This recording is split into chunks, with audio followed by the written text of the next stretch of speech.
আসসালামু আলাইকুম সবাইকে। কেমন আছেন সবাই? আশা করি সবাই ভালো আছে। Welcome to my channel Farzana's daily cooking. আজকে আপনাদের সাথে শেয়ার করতে যাচ্ছি পুষ্টিগুণে ভরপুর অত্যন্ত মজাদার একটি রেসিপি। আর তা হলো আলু দিয়ে লাউয়ের খোসা ভাজি। বাসাবাড়িতে অনেকেই কিন্তু লাউয়ের খোসা ফেলে দেন। কিন্তু অনেকেই জানেন না এটাতে প্রচুর পুষ্টি রয়েছে। আপনারা জেনে অবাক হবেন যে লাউয়ের খোসায় রয়েছে ক্যালসিয়াম ও ভিটামিন সি। প্রতি ১০০ গ্রাম খাদ্য উপযোগী লাউয়ের খোসায় রয়েছে ২৬ মিলিগ্রাম ক্যালসিয়াম ও ৪ মিলিগ্রাম ভিটামিন সি।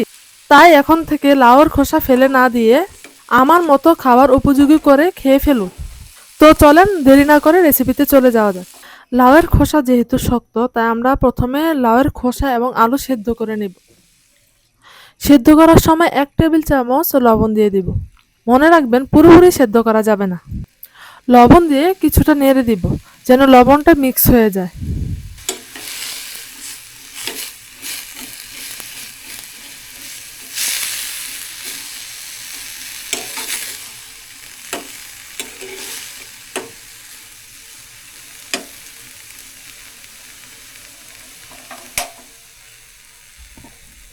তারপর ঢাকনা দিয়ে ঢেকে দিব।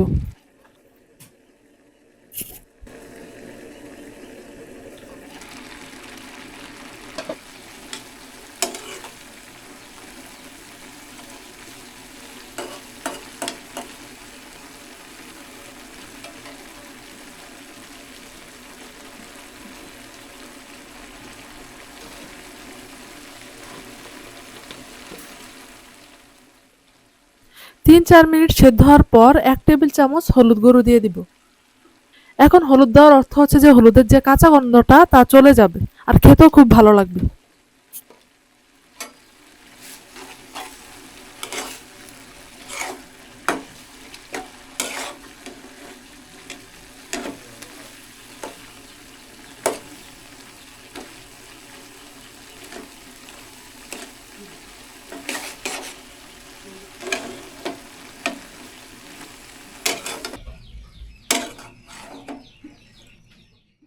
এই তো দেখুন কি সুন্দর সেদ্ধ হয়ে গেছে।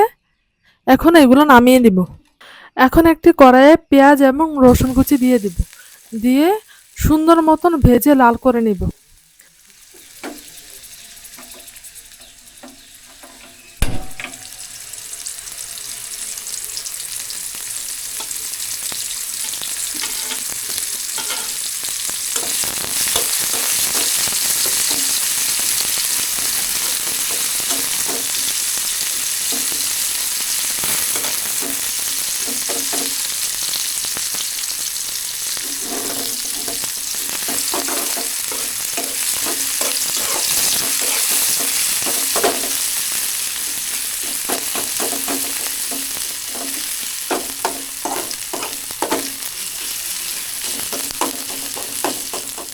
পেঁয়াজ এবং রসুন যখন ব্রাউন কালার চলে আসবে তখন আমরা মরিচ কুচি দিয়ে দিব।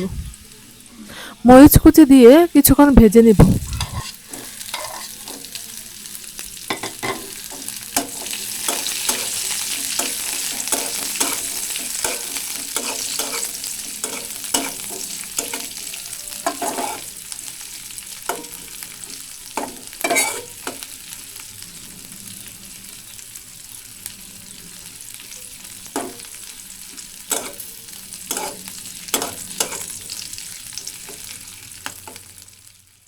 এই যে দেখুন মরিচের কালারটাও চেঞ্জ হয়ে গেছে। এবার আলু এবং লাউয়ের খোসাগুলো দিয়ে দিব। দিয়ে নাড়তে থাকবো। নাড়া কিন্তু বন্ধ করা যাবে না, তাহলে কিন্তু নিচে দিয়ে লেগে যাবে। যত বেশি নাড়তে থাকবেন ভাজিটা খেতে তত ভালো লাগবে। নিচে লেগে গেলে ভাজি খেতে ভালো লাগে না, এদিকে খেয়াল রাখবে।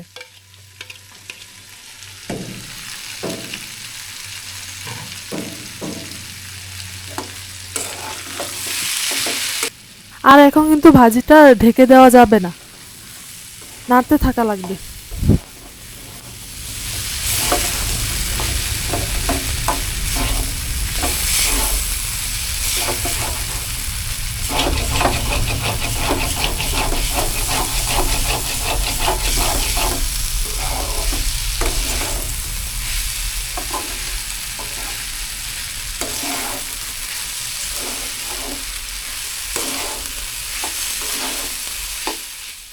এই তো দেখুন কি সুন্দর ভাজির কালার চলে আসলো।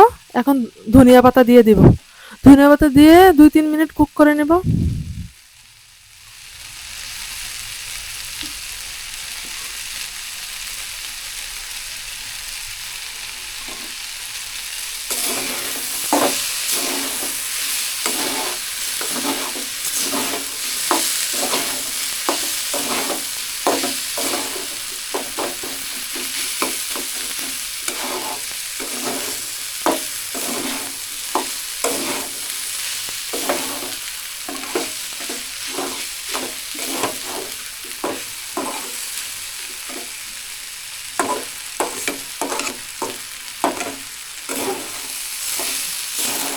এই তো আমাদের রেডি হয়ে গেল রুচিকর এবং মজাদার আলু এবং লাউয়ের খোসা ভাজি।